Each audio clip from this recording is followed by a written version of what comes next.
Okay, I'd like to welcome everyone to our presentation, San Fernando Valley Audubon Society this evening. My name is Pat Bates. I am I think I just changed. I'm the recording secretary. Thank you. And I'm also the co-chairperson of the Conservation Committee. We had a last minute change in presentations for this. The reason is the presenter we had scheduled for quite some time is involved in an issue with defensible space regulations with the state. It's I won't say controversial, but there's very differing opinions on it. And it can get into very heated discussions. We felt at this point, we know that regulations will be finalized by the end of the year. We felt it was better to defer a discussion of that to the end of the year, or rather to next year.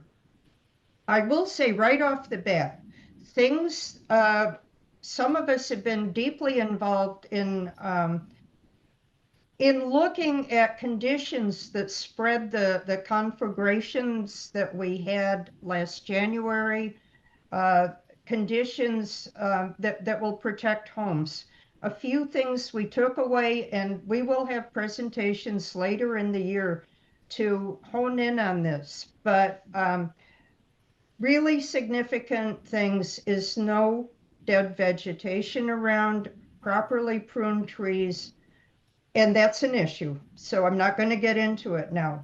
Wooden fences, from everything I have seen, are lethal.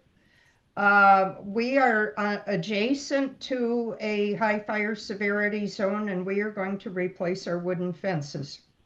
They basically act like a fuse. Stay tuned to more information coming out both from the state and from us on ways to protect your home and landscaping practices. So that said, what we're going to talk about tonight is the Sepulveda Basin. And as you may or may not know, our Sepulveda Basin Audubon Society, or our Sepulveda San Fernando Valley Audubon Society, has been intimately involved in creation of the wildlife areas in the basin. Well, let me Kathy, you have some announcements? No, announcements I usually do afterwards. So. You do afterwards, okay. So Kathy, I've got to say, Kathy Barton, our president, is here. Joanne Milius, my co-chair of the Conservation Committee, is here. Muriel is a force of nature, and she was one of the parties before all of us involved in creation of our wildlife reserve. So, and I'm not going to start scrolling around to see who else here, but welcome everyone that's involved. So, we've had issues in the Sepulveda Basin. It is on fire all the time. According to the fire department, and I would concur with this, I was tracking it myself, for about a 1.5 year period, starting the beginning of 2024, there were 700 fires in there. This is dangerous. The Sepulveda Basin is a treasure. It has not only wildlife areas, riparian areas, golf courses, playgrounds, sports fields. It's surrounded by thousands and thousands of unhardened 1950 era homes. So fires in there are not good. So I'm going to run through the presentation and just give you a little background on the basin and a little background on what we have been doing in there. You can put questions in chat, and also I'm not going to answer questions during the meeting because I'm running it. It will be a mess, but put them in chat, or after we're done, certainly we'll keep it open as long as you want to ask questions. So this is just a photo of one of our many fires. This is just for anyone not familiar with the basin. We have a couple lakes in it. This is our wildlife lake, and this is this is a jewel of our wildlife reserve. And this is what we want to see there. We want to see happy families enjoying everything. Just a little bit about San Fernando Valley Audubon Society. We played an instrumental role in formation of the Sepulveda Basin wildlife areas and indeed in conservation of the whole area. Our continuing operations are a big bird walk the first Sunday of each month. Check our website for any of this. Thanks to Muriel for the family and beginner bird walk second Saturdays from now on, October or November through March. Sometimes we extend them a month. We fund field trips for thousands of LAUSD students. Much more, we lead field trips, not only in the Sepulveda Basin, but Hanson Dam. I will be there this weekend, Albany Park, and many other areas. Just a little bit about the Sepulveda Basin Wildlife Areas Steering Committee. We need to get a better logo for them. But it is a group of the organizations that you see logos for on there. We're advisory to the City Department of Recreation and Parks. We are thankful to virtually the whole city for recognizing us at this point and accepting our counsel and advice. The Army Corps of Engineers is working nicely with us. There are 2 Sierra Club chapters represented, and also, and I see a typo there, but the Encino and Lake Balboa neighborhood councils are non-voting members. I would like to, at this point, acknowledge the very, very sad loss of Melanie Winter, who represented the River Project. It's very hard. Melanie was, she was a force of nature for all of for the basin, for the whole river, and she will be very sadly missed. Unfortunately, she passed away a couple days ago. I want to say thank you at this point. It took a while, and it took a lot of bitching and kvetching, but at long last, we are seeing a multi-agency organized response to the conditions that have unfortunately gone in the basin for a long time.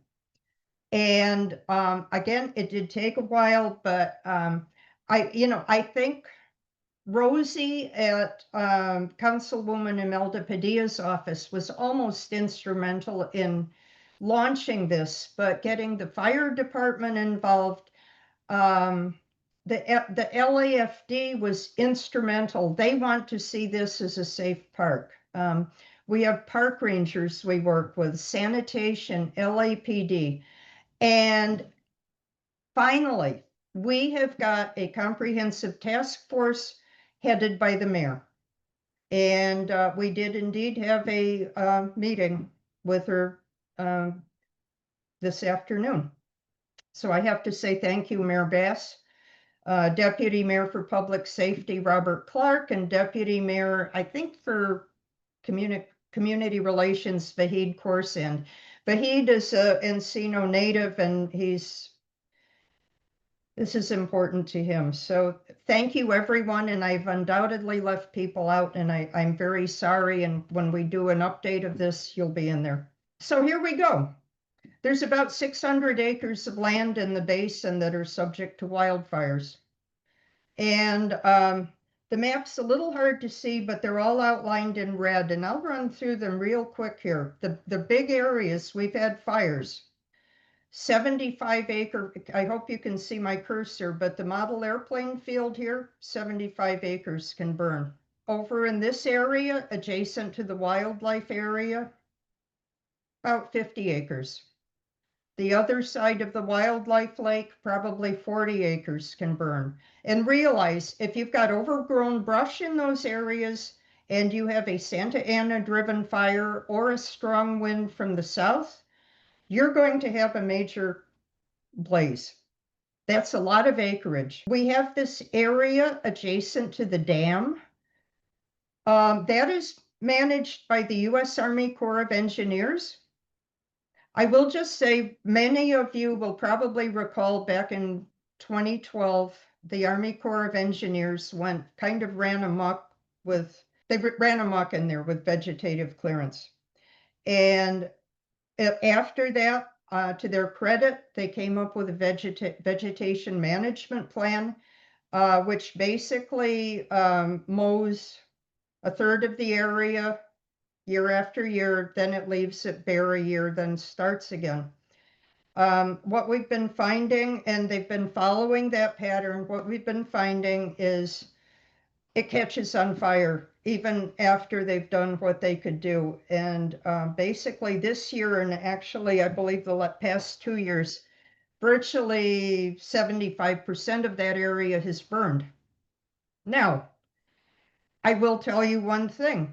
I think it was January 8th, when we had a 40-acre fire here with 80-mile-an-hour winds. When it hit this burned area, they got it out. So it's something to think about. Other areas that we have major fire issues is Bull Creek over here adjacent to Lake Balboa.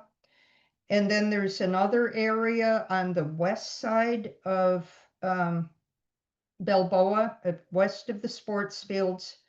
It's a significant encampment area, and there's probably 30 acres of brush that could burn there. The other fires are mostly spot fires, trash fires. They go all the way down the river basin. They go through this area along Burbank Boulevard.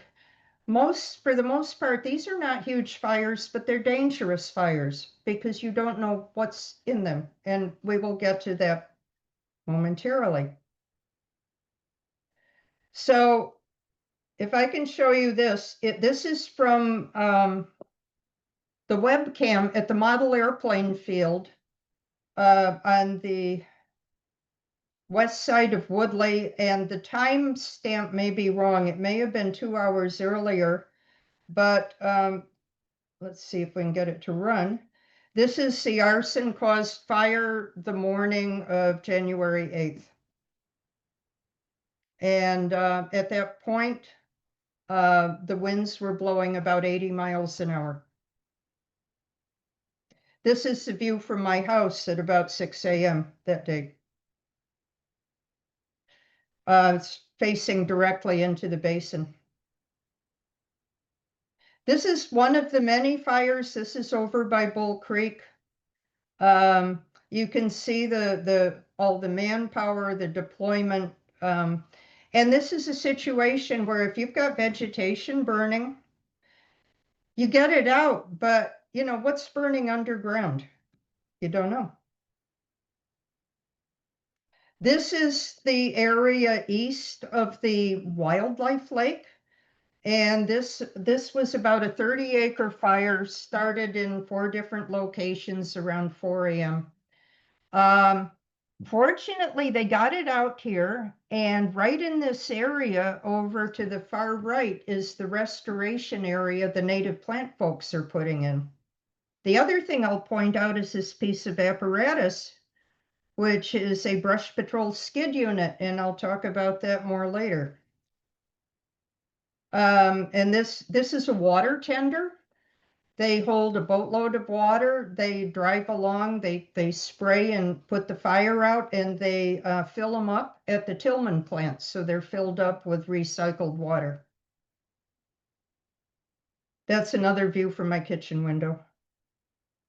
If you're on Facebook with me, I keep putting posts up, the basin's on fire. Well, there you go. About 5 years ago, our entire wildlife reserve burned. This is just kind of a panoramic view of what it looked like. Right now, it looks nothing similar now. It's all green, it's all grown back, but that's what it looked like afterwards. This is Haskell Creek. And it did disrupt habitat. It disrupted our nesting leaf-spells vireos. This is a major nesting area for them. It took the area, Muriel could correct me, I would guess 2.5, 3 years to really spring back. If you go in there now to this area, it's fully vegetated again, with some exceptions. You can imagine what that little California towhee is saying after all his habitat burned up. I won't try to translate. And this is the cleanup crew on aisle 25. So basically all 600 of these acres have burned at one time or another. And that's just some of the many areas. A lot of these are big. Realize it's rural land.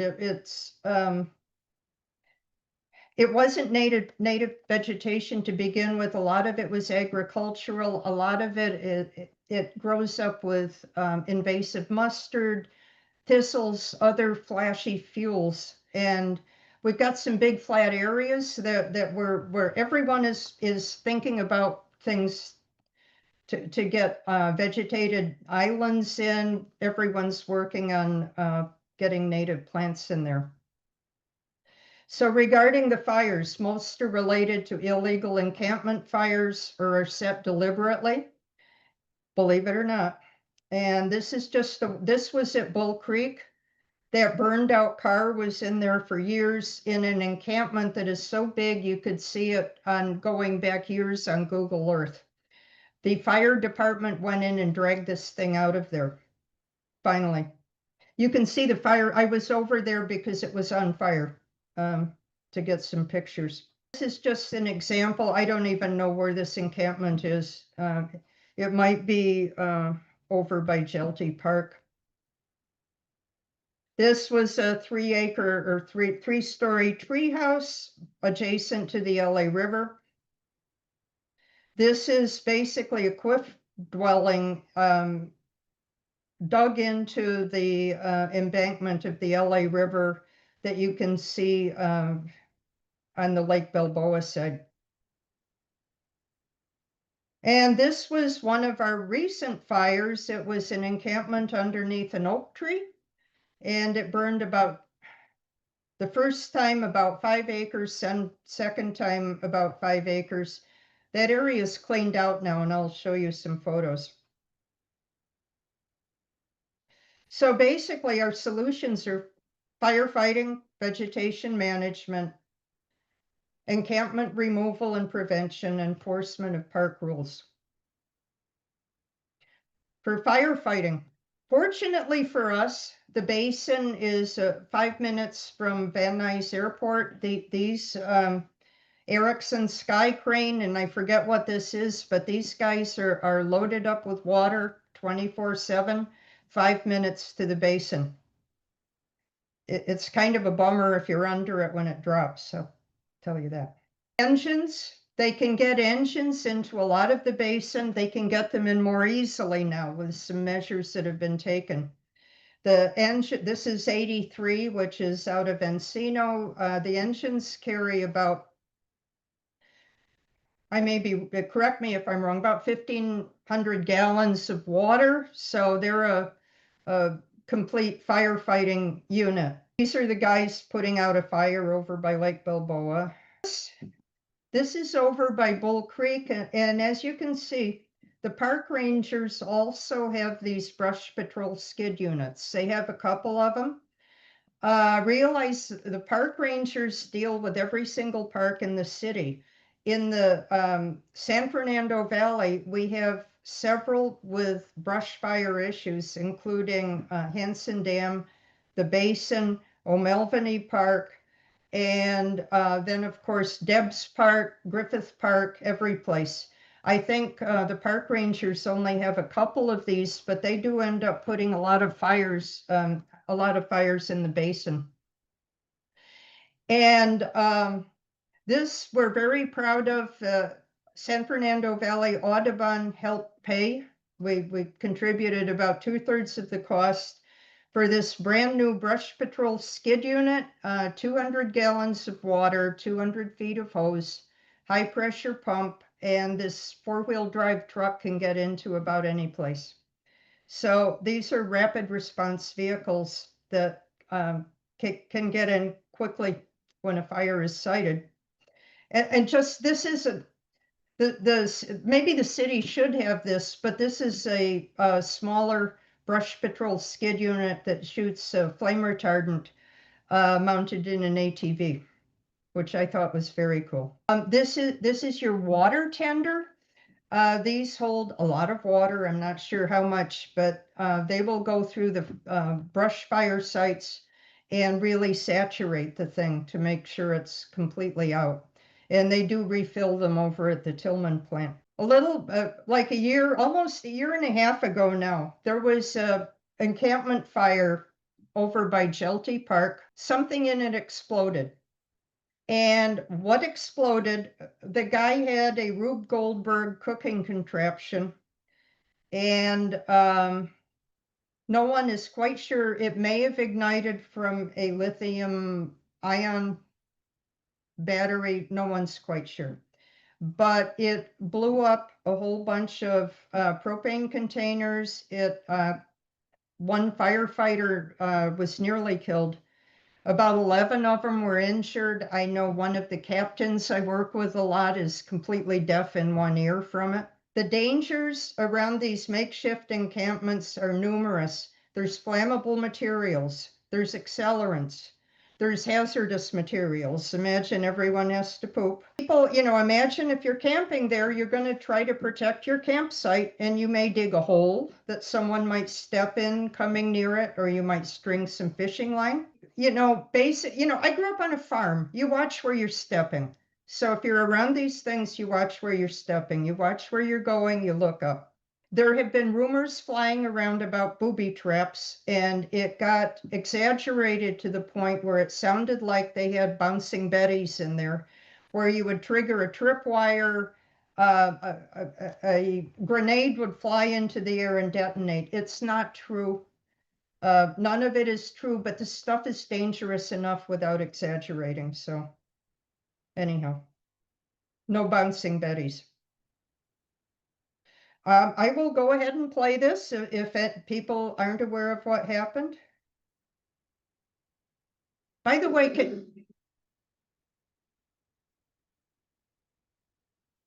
Good afternoon. Thanks for joining us on the KP.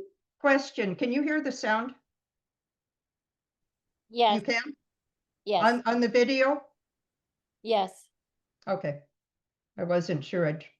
LA 5 News at 3, I'm Sandra Mitchell. And I'm Samantha Cortese. Glenn and Lou have the day off. We begin now with breaking news from the Sepulveda Basin. An LA City firefighter is hurt after an explosion. Apparently, the explosion happened as the firefighters were responding to a grass fire in a homeless encampment.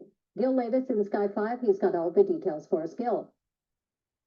Sandra and Sam, it was about a half acre in total that burned here in the Sepulveda Basin. We're looking at the 15,700 block of Burbank Boulevard with the cross of Havenhurst. It was around 1:30 when the LA City Fire got the call of a brush fire here. When they arrived, they did find that homeless encampment on fire inside of this grove of trees. You can see some of them have been burned here, but they brought in some fire or water dropping helicopters, I should say. But during that firefight, that's when that explosion happened at the homeless encampment, injuring one of the firefighters who had to be airlifted to Northridge Hospital. The condition of that firefighter is unknown right now. We did see several other firefighters being transported via an ambulance to the same hospital, and it appeared to be a heat-related issue for them. But right now, the fire has been put out, I should say, and at least one firefighter here transported via air ambulance to local hospital. That's the latest overhead up at Sky 5. Okay. So immediately after that happened, our San Fernando Valley Audubon went on record to the press requesting strict enforcement of anti-camping regulations and other park rules.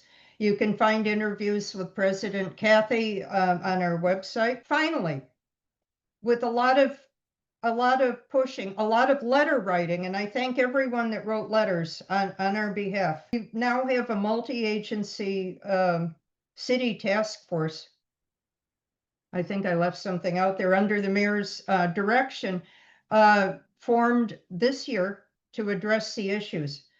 And the first area they wanted to concentrate on was the Jelty Park area where the explosion occurred.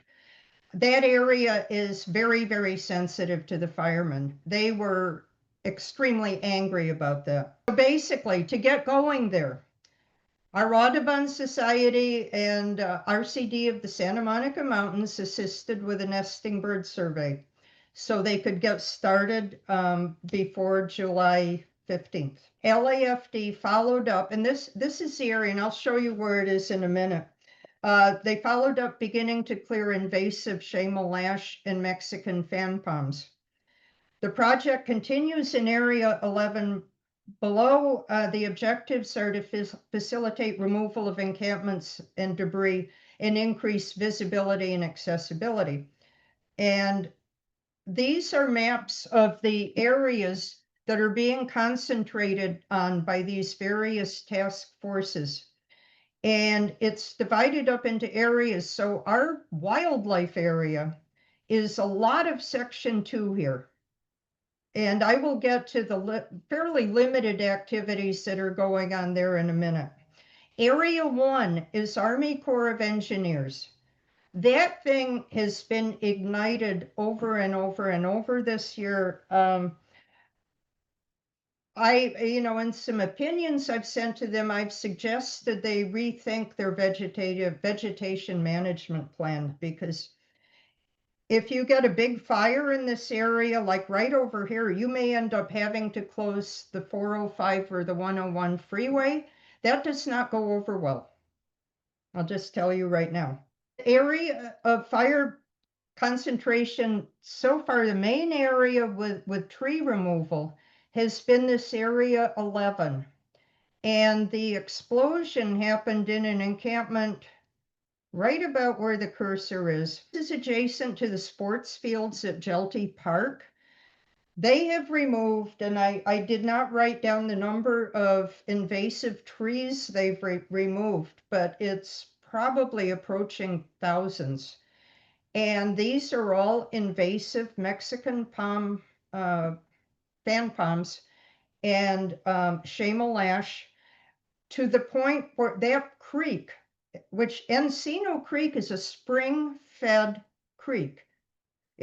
Part of the water comes from Los Encinos artesian wells, and part comes from a little bit north of there. That should be a fabulous riparian habitat. It has gotten no sunlight for 15, 20 years. It's getting opened up now. And we will be excited to start doing some planning and strategizing for how to get that repopulated with what should be in there. And it should be a fabulous wildlife area. But right now, it's opened up. As we speak, they're going in, they posted it for illegal encampments. They are removing encampments. I'll get to that a little bit later. So that's the major areas right now.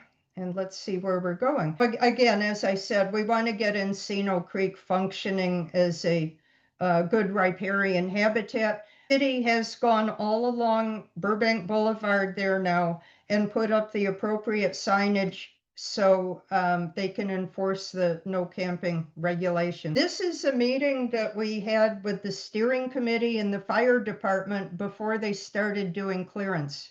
And this was at the area of the explosion. We had, this is Chief Barna. He is really in charge of this operation.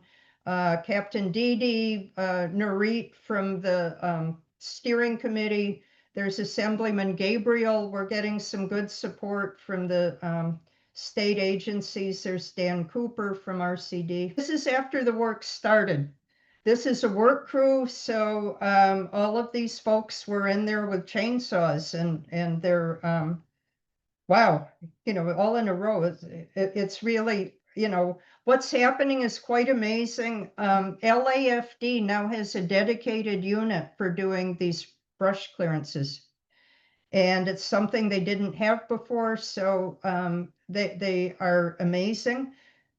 We've got a couple other NGOs working with them, including Chrysalis and River Rangers.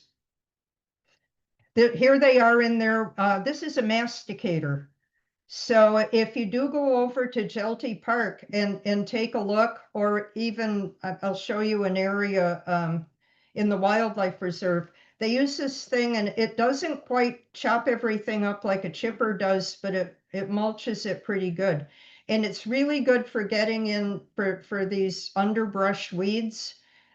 For some inexplicable reason, over by Encino Creek in Area 11, it's totally infested with fig trees. And millions of these stupid little palm trees and arundo. So they've been going through with the masticator and chopping it up. And hopefully we can start getting stuff in there that should be there, like coyote bush and mule fat. There was a little bit of it, but not much. Moving to another area, this is the west side of the wildlife reserve.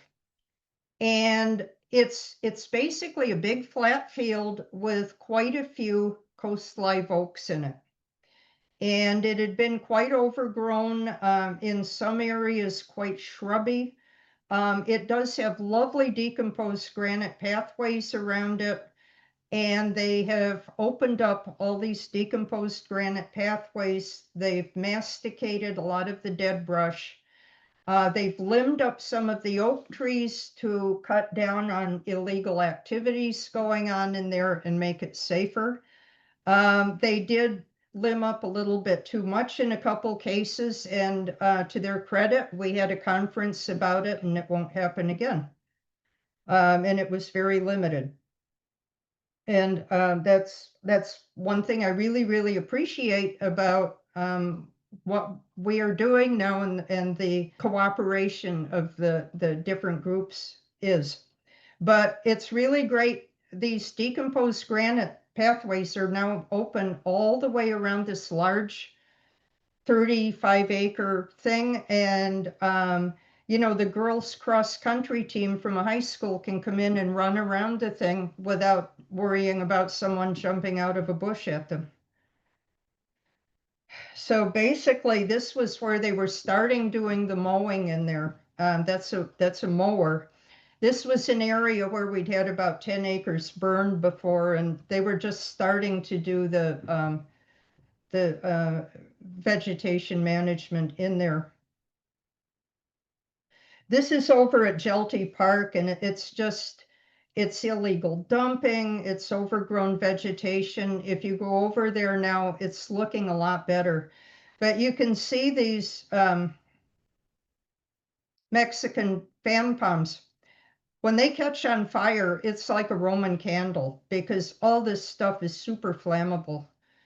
And this one isn't very high. There's some in there that are quite high, and I mean, chunks of that stuff can fly thousands of yards if you've got enough wind behind it. And you can see how big they are from the two guys over here. So digressing a little bit, in our wildlife reserve, very limited operations are planned because it's a wildlife reserve. But we have, if you've been over there, you've seen these very huge dead trees.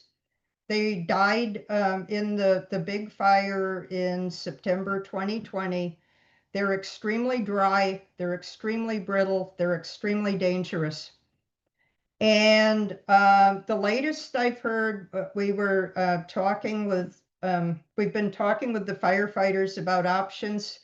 They have asked Recreation and Parks to come in with their trucks that have the things that lift people up with chainsaws to, if they can do it. Alternatives might even include using shaped charges to blow them up. But these are very dangerous because you get under and start sawing, and any one of these branches can drop. And they're huge. They go up 40, 50 feet, and there's just a different view of an osprey. So those snags will be in this area. They're on the west side of the wildlife lake. and they're kind of scattered now. So we don't have the final word yet on whether Rec and Parks is going to try to do it or if the fire department will. But what we're looking for, hopefully, is something like this. And you may have all seen this snag. It's right where you walk into the wildlife reserve. It's about 15 feet here.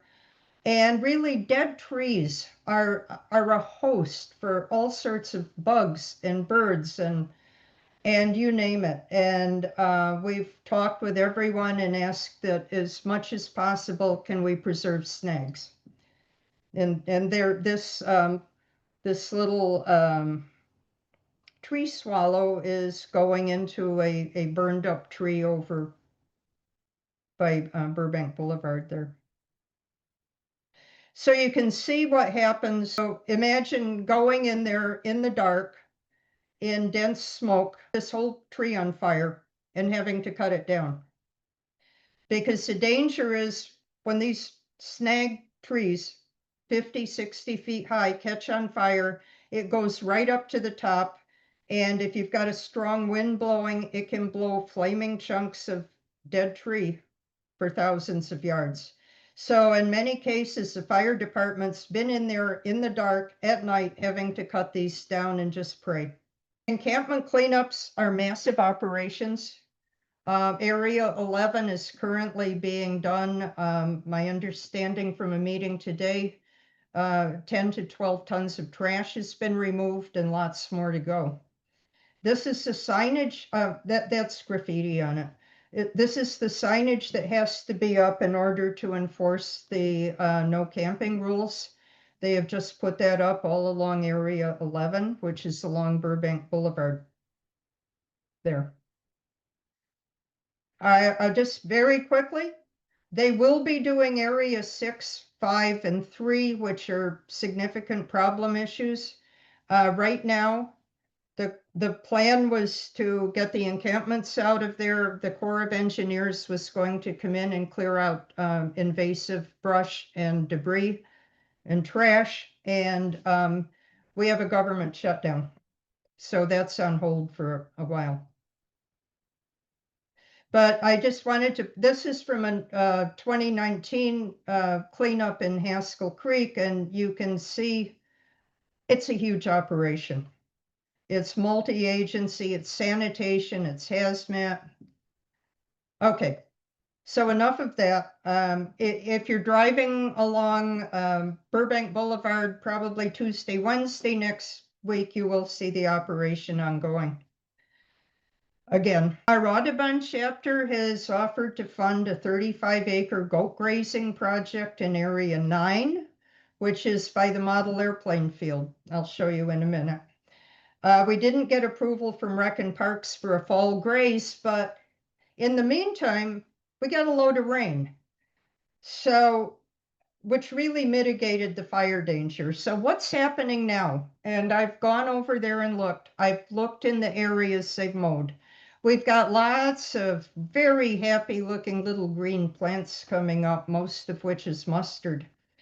So at this point, the application will still, it's still in, we're still definitely hoping for approval. And we certainly have support from the mayor's office for that approval. At this point, probably the best plan would be to wait till late winter. We can't do it too late because of bird nesting season. But probably late winter, we'd like to pick out an appropriate plot and have those little guys in there munching shoots of mustard and thistle. Sorry about the picture. I went to the fair and somehow all I got was rear ends. So that'll be in this area 9 here. 9 is about 75 acres. We offered to pay $15,000, which will cover about 35 acres. They bring in portable electric fence, a goat herd, dogs, yada, yada. So we're really hoping late winter to see goats in one of these areas, probably either 9, most likely 9. There they are. I have a video of goats munching. I'll show it to you. It's kind of long. I'll show it to you after if you want to see it. but they're really amazing. And as you probably read, they're being used all over the place. And they actually, a few years ago, they used them over by the Reagan Library, which, as you know, is on a steep slope.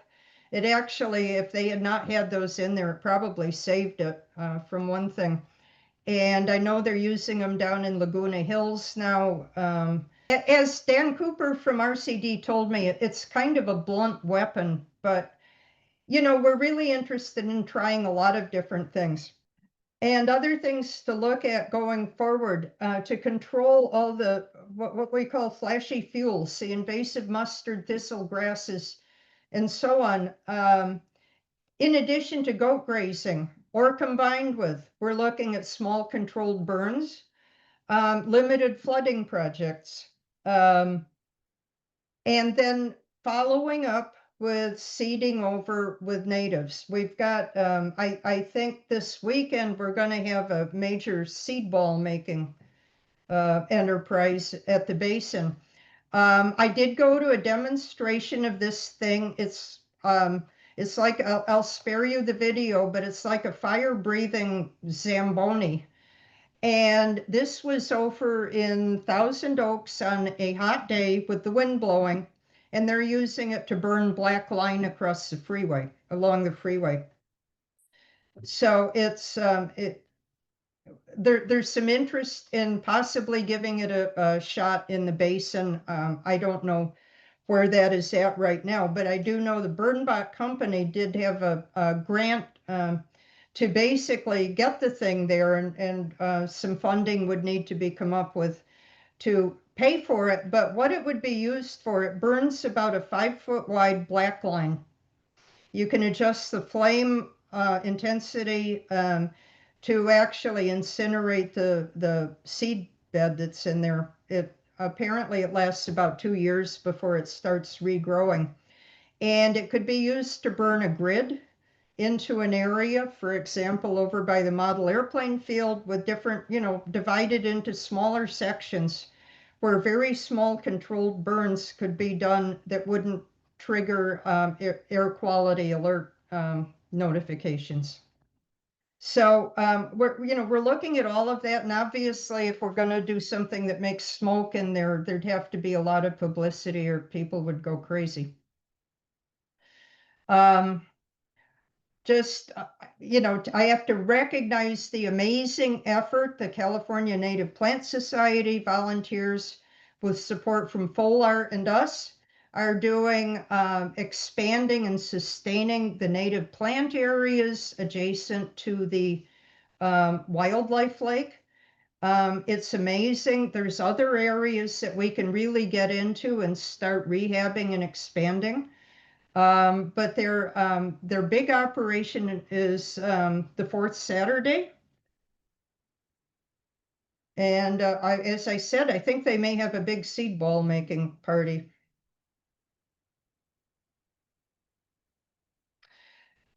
I'm almost done. So basically, this is what we want to see. We want to see happy people there, not fleeing a fire, not having someone waving a machete at them. This is where we're going to end up, and we will do it. And thank you.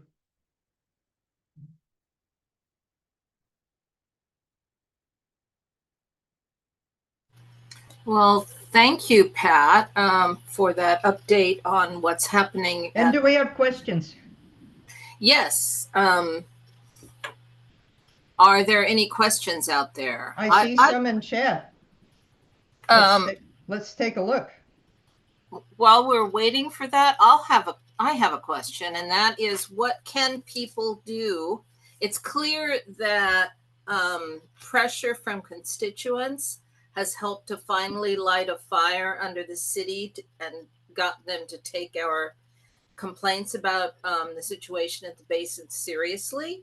Yes. What can our friends who are watching this now, how can they help make sure that this pressure stays on and that this is not just a one-time deal?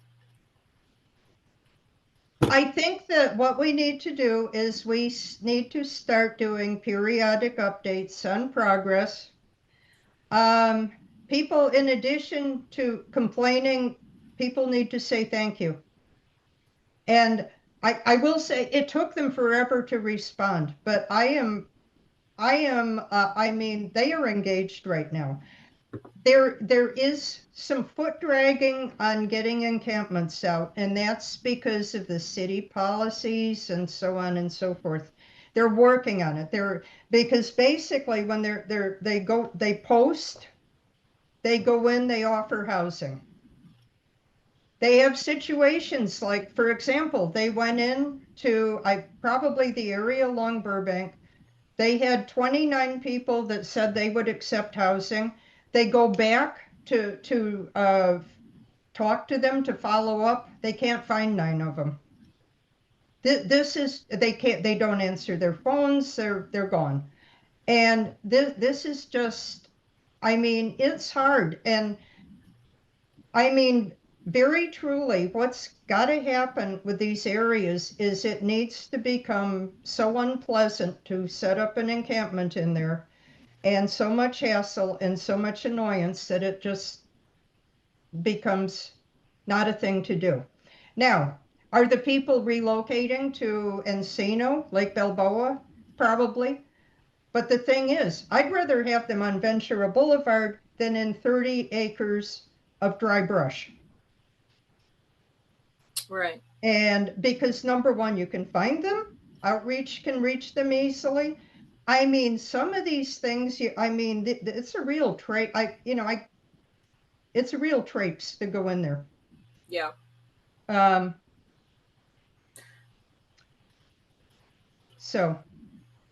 you know, I think that we can follow up on our website, you know, pointing out areas where we could use some nudging. I will say another thing. We really got the attention of our state senator and state assemblyman. And at this point, I'm understanding that we've got $22 million allocated for, quote, firework in the basin. This can be any number of things. The city is, I talked with the representative from the city today, and I said, look, you know, because she was talking about figuring out what they wanted the 22 million for. And I said, look, you need to talk to the stakeholders in there, including us, including all the steering members, in fact, everyone that uses the basin first, rather than doing something and then dealing with it after, you know, oh, we should have done this, we should have done that. So I'm very hopeful that it will be a good process, but all I can say is we can keep people updated on what's happening, and people can address questions to info@sfvaudubon.org. I get those and I will answer. All right. Shelley Backlar, who was with RCD and is on our meeting. Hi, Shelley. I'll ask you to unmute.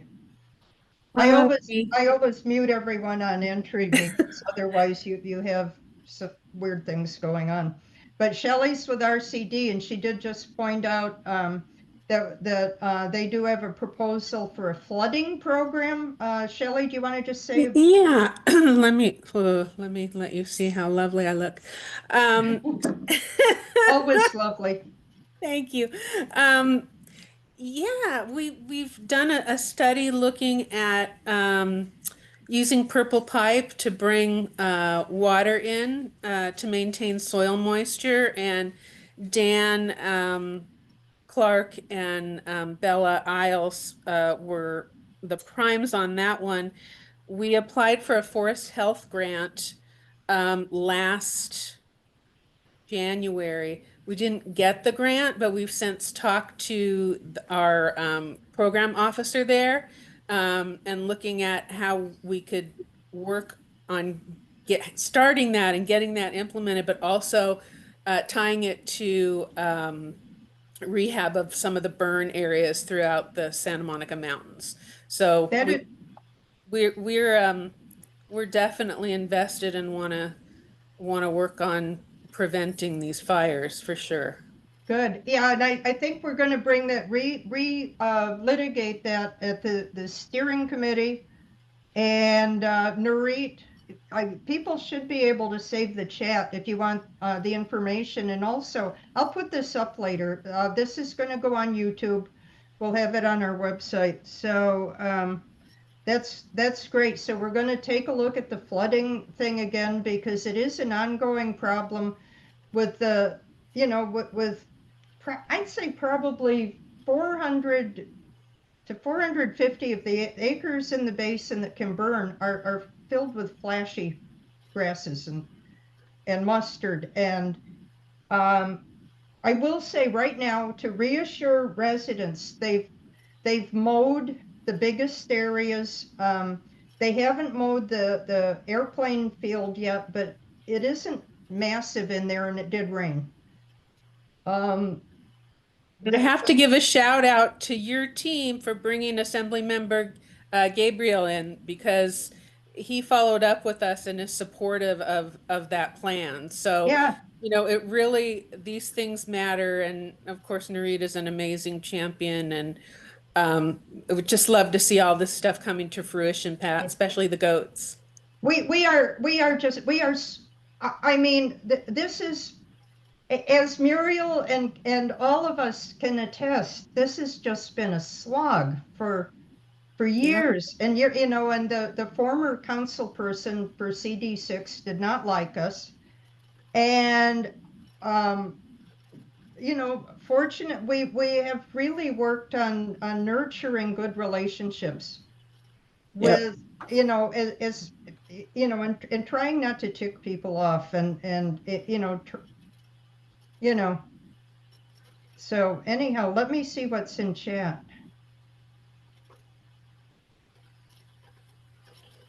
The first question. Okay, RAP's objection to the goat grazing, foot dragging.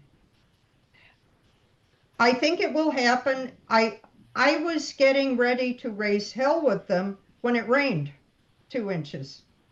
And at that point, I get a call from the goat guy, and he says, we're moving our goats to their winter pasture. Let's do this in the spring, because if we put goats in now, it's like mowing your lawn right before the grass grows. So I went, okay. So, if I will tell you, if we have an issue with that, everyone from the mayor on down is going to know about it. So I'm really optimistic. Maybe I shouldn't be, but I am. So let me see. I've got in chat, tech idea, stopping outdoor fires in small before they become conflagrations. Could work in the absence of high winds. It's been tried. Fire blankets, pre-position, at the model airplane. Oh, Van Nuys Airport. Fire blankets, interesting.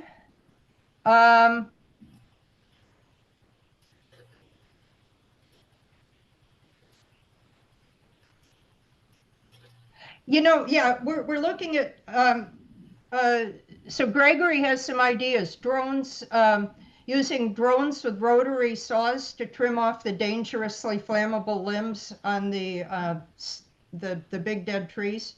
Good idea.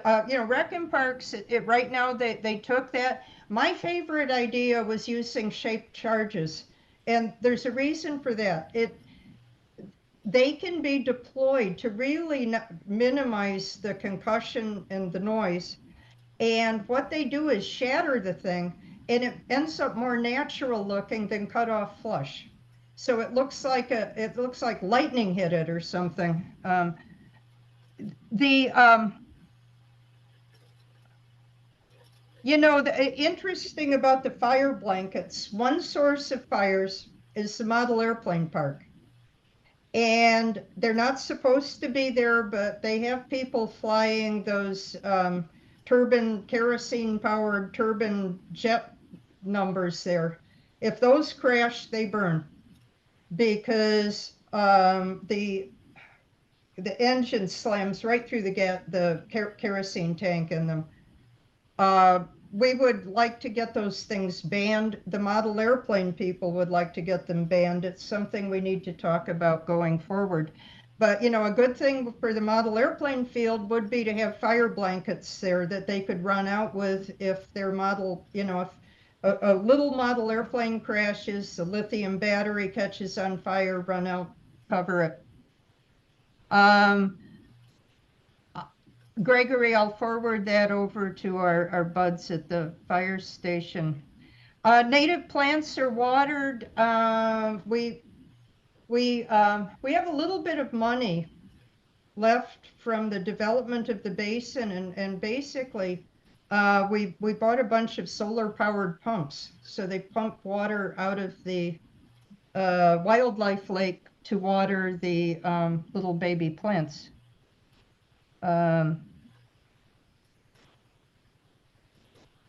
Yeah.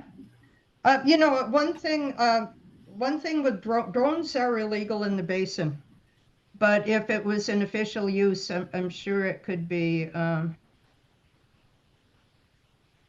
I'm sure it could be accepted. The fire department goes in with the drones all the time because they go in to see if they look for hot spots after a fire. The other thing I've been talking with them about is using them to map encampments at night.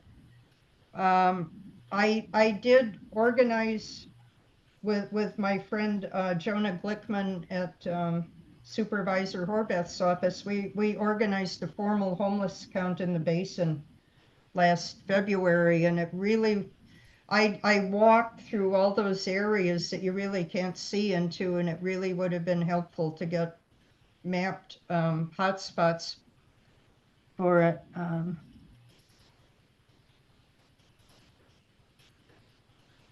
And a list of what government officials to write. I can do that, and I can put that in a follow-up on our website. We have a page on our conservation section, resources. I'm making a note to myself.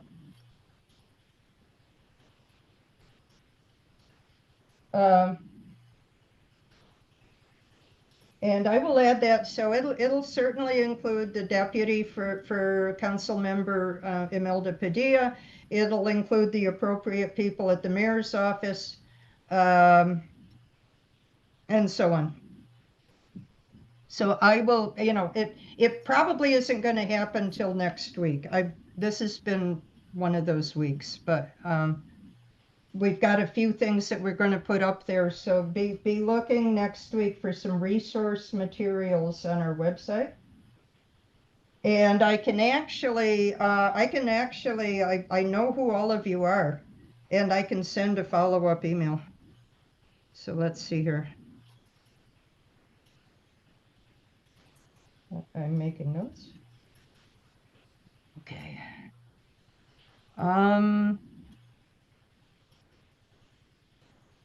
Yeah, Shelley notes about the Tillman water. We're gonna relook at that. Michael Bush, I've been told half the eastern side of the reserve belongs to the city and half to the Army. Okay. Not exactly true. The area that's cared for by the Army only is the area between Burbank Boulevard and the dam. I can probably, let me bring it up. I'll show you. Let me find a map. Okay. All right. This area, number 1, is Army Corps of Engineers. They didn't even want other than if it's on fire, they're good with the firemen going in, but other than that, they didn't want them in there. The whole river bottom and out to, someone may know exactly how many feet it goes out on either side, but that whole river bottom is Army Corps of Engineers. Okay. This area where this is the area, okay, way up here is our Air Force National Guard. It includes the LA-96 Nike missile launch pads. So that's like state up there, Air Force. It's actually Air Force Cyber Command. Then we've got the whole Tillman arrangement. All the rest of this is rec and parks over here. Rec and parks for the golf courses, rec and parks. So basically, this area 11 and 12 are mostly they're about half rec and parks, half sanitation. Now that I've totally confused everyone.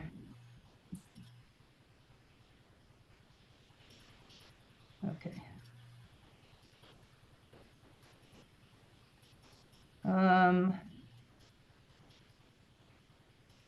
What is this? Let's see here. Ventura County Fire Headquarters. That looks like a good announcement. I can email the chat out to people so you have this information.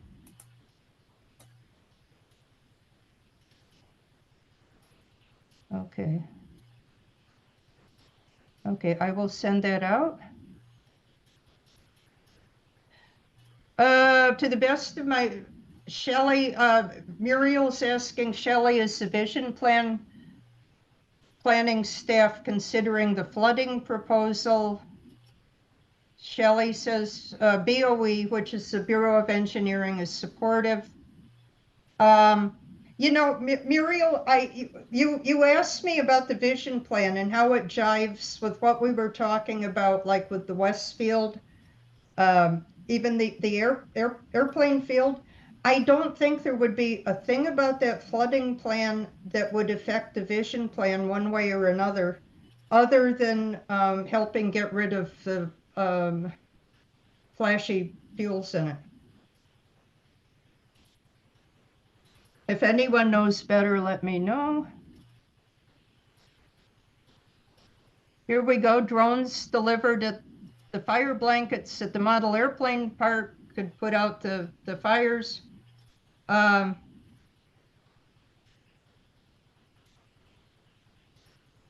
Yeah, shaped charges. So basically what you drill in where you want the tree to fracture, you'd pack it with C4 and detonate it. And what it would do is just blow the tree apart at that point, spread all the dead branches all over, and then you've got a cleanup operation. And there's a very, very good Forest Service kind of no, they say don't do it yourself, but it tells you everything you need to know about blowing up dead trees. So I could put a link in for that. It was kind of interesting. Yeah, well, thank you, Jim. Of course, the whole basin is owned by the Army Corps of Engineers. It's leased out. 1,500, it's 2,100 acres. About 1,500 is rec and parks.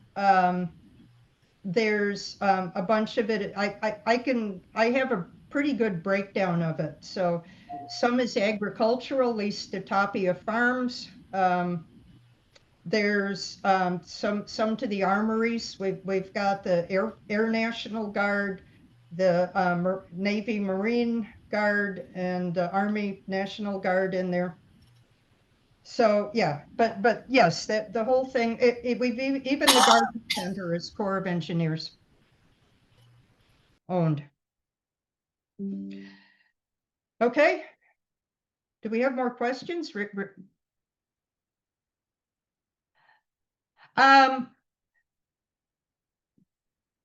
You know, the interesting about blowing up the birds with blowing up the dead trees.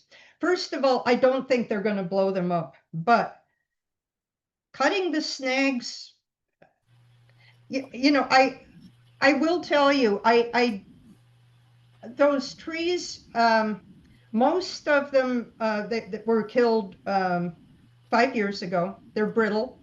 They don't have a lot of cavities.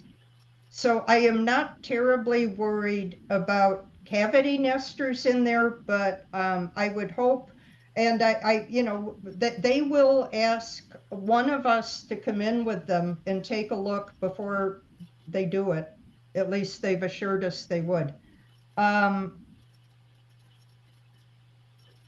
So yeah, I other than the poor ospreys and everything that likes to sit right smack dab on top of them will be bummed out for a while, but and they will do their best to leave snags. So but the point is they have to go because they're dangerous.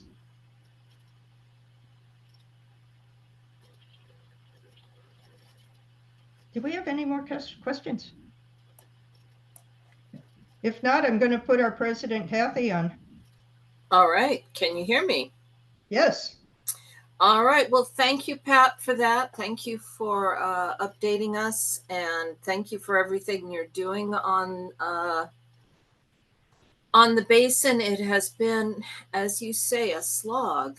It certainly has, and I'm pleased as all get out that something is finally seems to be happening. We've all been working towards this, and it has been a source of frustration.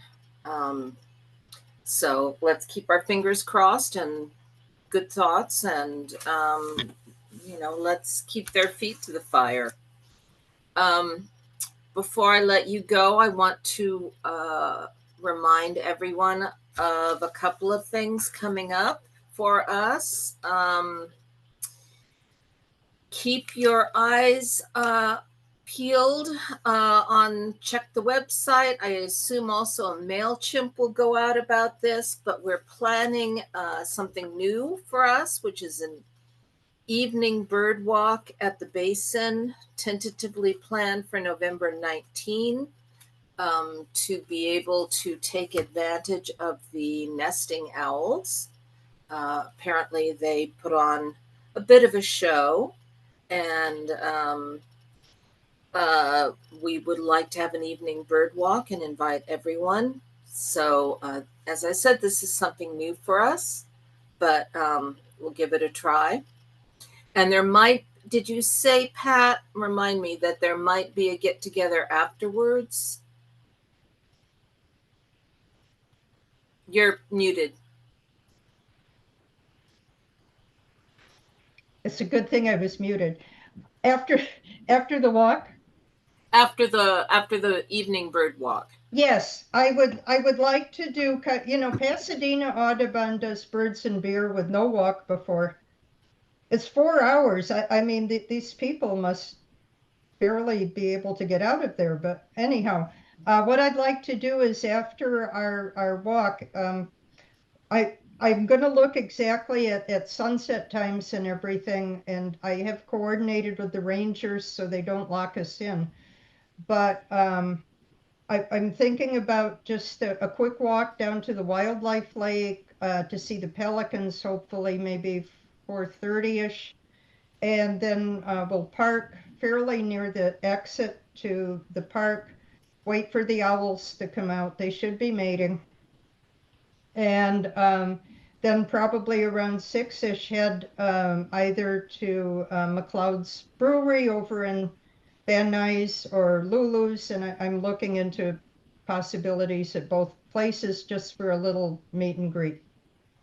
Okay, thank you. Stay tuned for that. I assume a MailChimp will go out when we. I'm going to give the MailChimp a week. I think people got inundated today, but yeah. Okay. I'll get it out in a week or so. Speaking of birds and beer, our Christmas bird count is set this year for December 20th. So if you have volunteered in the past and participated on one of the Christmas bird count teams thank you. If you have not done it, you should. It's a load of fun. Again, details will be in our next Phainopepla, and they will be on our website. Keep an eye out for that. And there will be a get together after that as well. Details to follow. Coming up a little bit sooner, Saturday is P22 day. I think this is maybe the 10th annual or so, something like that. Even though P22 has gone on to the great the pasture mountainside in the sky, we still honor P22 with P22 Day, which is a great day to get out and meet all of your local environmental educators and environmental organizations. It's a great little event. It's held at the Griffith Park Merry-Go-Round. There will be food trucks. We'll have a booth set up there. There will be booths there from all the different environmental organizations. And so it's a great place to go out and meet like-minded folks. There's activities for kids, activities for grown-ups. It's just a really lovely scene. So I urge everyone to get out to P22 Day, Saturday at Griffith Park at the Merry-Go-Round. And lastly, we don't have any more meetings with you good folks for the rest of the year. We're going to all take some time off. So we will see you again in January, where our guest speaker will be Jennifer Ackerman, who is the author of a number of really captivating books about birds. The Bird Way, is that one of them? I don't have the list in front of me, or else I would tell you. Does anyone recall any of her other books? Anyway, she's quite well known. I believe New York Times best-selling author on birds and bird-related topics, and she will be joining us January 29 for our next meeting. So again, you can always get details about that on our website, as well as our email reminders. Anything else that anyone wants to chime in with? Any other questions? If not, I will let you folks go. Have a lovely evening, everyone. And thank you, Pat. You're welcome, and join us for our evening bird walk. It may be the first ever. I've had people asking for it, so we'll get info out soon. And thank you for being here. Thank you for caring about our wonderful Sepulveda Basin. Yes, and thank you for coming to our meeting. Yes. We'll see you all later. Okay. Bye-bye.